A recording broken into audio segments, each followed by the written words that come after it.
Hey everybody, thanks for coming back for another video. I guess you just met my new shop mascot, Allie.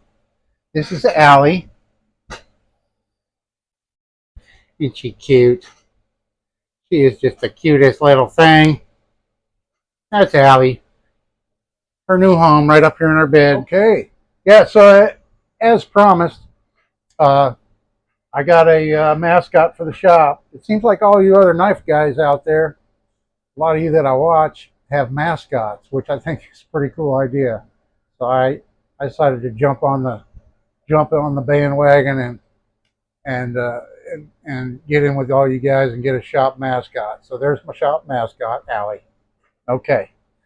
So this video here, as I mentioned earlier, I wanted to show you all my favorite Christmas present ever. This was under the tree when I was 10 years old. And it's a Hahn Super BB repeater. And my dad bought this probably in like 1958, 59. 58 was the first year that they came out with these. And they marketed them under a few different names, the exact same rifle. And they did make some changes, I believe, internally uh, from the older ones to the new ones, starting about probably 1966. So from 58 to 66, I believe they're a little bit different, the valve assemblies inside and stuff. I resealed this probably 25 years ago, something like that. And it's been so long, I can't remember exactly what the valve looked like and stuff. But I pulled this out the other day, and it runs on CO2, 12-gram CO2 cartridges, and they just fit right in here in the end. You unscrew this, got a little plunger right here, and you slip the cartridge in. Here's the spent one that I use. And it slides in there, and you tighten it up. And then once you give it the first shot, sometimes you have to hit it a few times to pierce that cylinder. And then this whole chamber right here charges with gas. So this plunger has a very important O-ring right there inside that lip on that.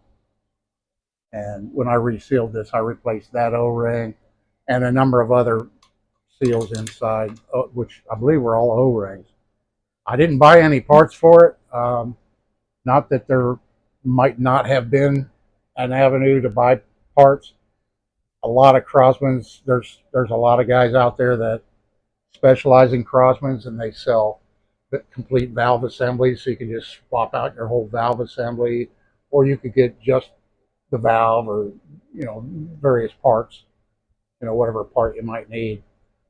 You can hunt around on the internet and find those people. I had a list of names of those people that I used to buy parts from. But last time I bought any Crossman parts, I just went on eBay and found what I needed, and bought them on eBay. But this has a solid wood stock and forearm. And like I said, this one here, it's been taken apart, put together, taken apart, put together. I repainted the receiver a number of years ago. The receiver is made out of some type of aluminum alloy, hot metal. And I had trouble with the stock not being real secure on it. So, and then it being apart and together so many times, the wood started getting bad in it. So I ended up through bolting it. So that kind of looks a little crude, but it works. And then there's a funny looking screw right here on the receiver. I don't remember what that's there for, but it's basically there to hold something together. But yeah, it has a nice ladder sight, elevation and windage adjustable rear sight. The newer models, I believe they have uh, they don't have a blade front sight like this one does. This is the original front sight to this. The newer ones, I believe they have like a post type sight. Uh, if I get a good picture of one, I'll include it right here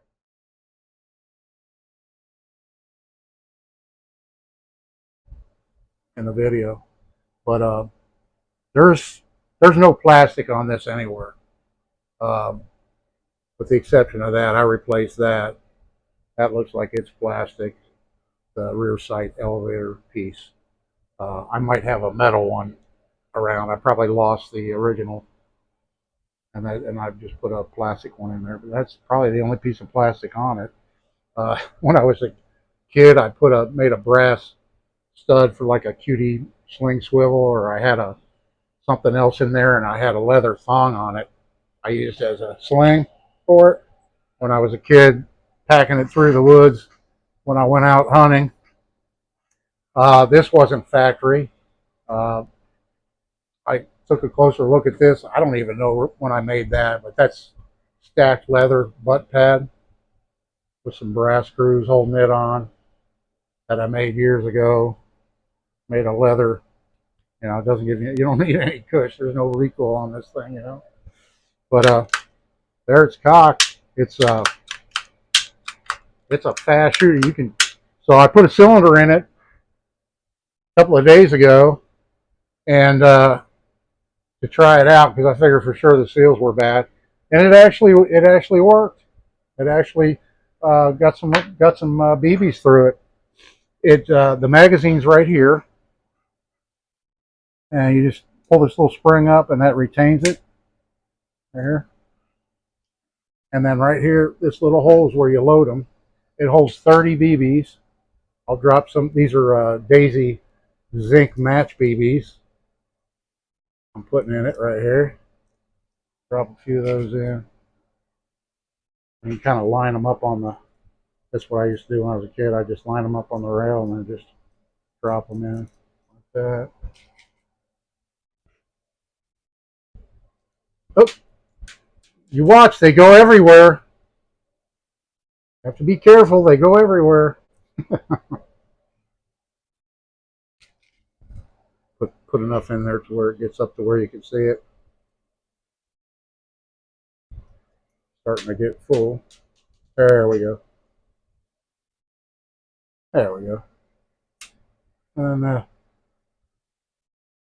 then the spring theory, the spring and rod retains them right there, so they're ready to go.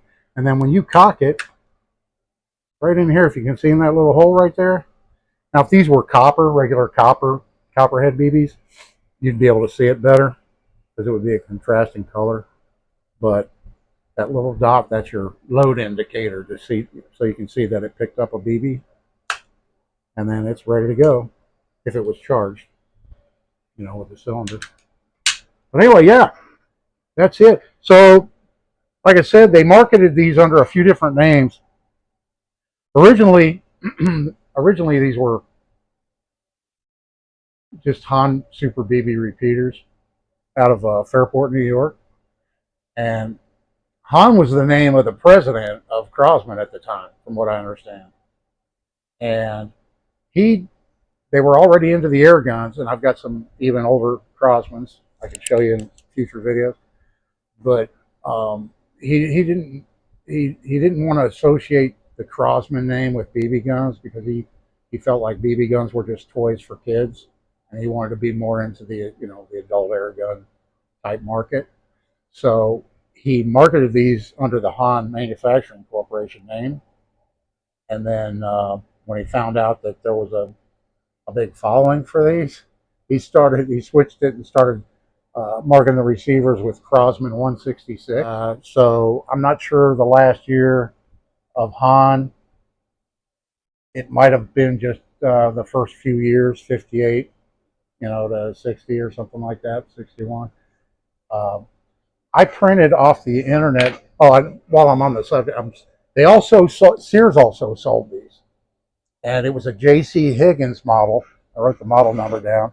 It was a Sears J.C. Higgins model number 126.19330. I haven't ran across any of those.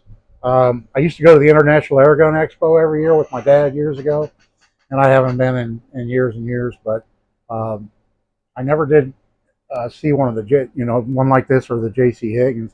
I think I might have found a couple of Crosman 166s there, but not the Hahn or the JC Higgins. Uh, but yeah, I wanted, so those three names, yeah, Crosman 166, the Hahn Super BB repeater, and the JC Higgins Sears model 126 point, da da da, was all three the exact same rifle. Looks wise, like I said, I believe the interior is different. The reason I say that is I printed this off the internet the other day. I think I have a whole thing full of explosive views for guns and stuff, and I think I have this one, the one for this gun. I thought this was it. Um, I knew it was the 166, but it has 1966 to 1970. I just noticed that today. So this exploded view right here would really only be for the 1966 to the 1970 models. And then I believe they discontinued it in 71 or 70 was the last year. 1970 was the last year that they made this BB gun. But I looked at the exploded view, and it, like I said, it's been a long time since I had it apart, but I don't remember the valve assembly being that complicated like this one is. I could be wrong. It could be like this. And when I get to the point where I have to reseal this one, I'll take it apart, and I can do a video on that in the future when I get to that point where, it's not holding air anymore. But I'm not going to take it apart and waste my time if it doesn't need it, I'll just wait. But yeah, little tip, when you, here's the 12 gram CO2 cylinders that it takes. And when you install new cylinder in any CO2 gun, you should always put a little drop of oil right here. Crosman makes their Pell gun oil. It's like a red colored oil.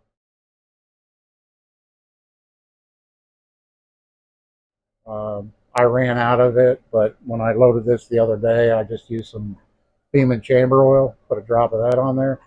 But yeah, you should put a little oil on there, and then that oil will get in there and help your valve seals and stuff internally and help protect them.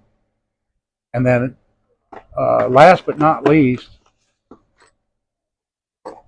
when if you shoot a lot of CO2 guns and you go through a lot of these cylinders and you have these spent cylinders like this, years ago I found a really good use for these. Hang on, I'll show you.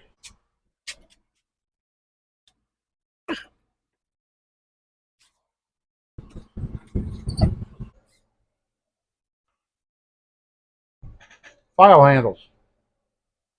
Here's a couple examples of spent CO2 cylinders, and found that they make really good little, these are plasti dip, this one with red plasti dip, and this one has black plasti dip, and I just keep them hanging up over there. But yeah, they make really nice little, you can just drive them on there on the tang of the file, and plasti dip them if you want, or paint them, or leave them like that, or whatever. But makes a nice little, file handle.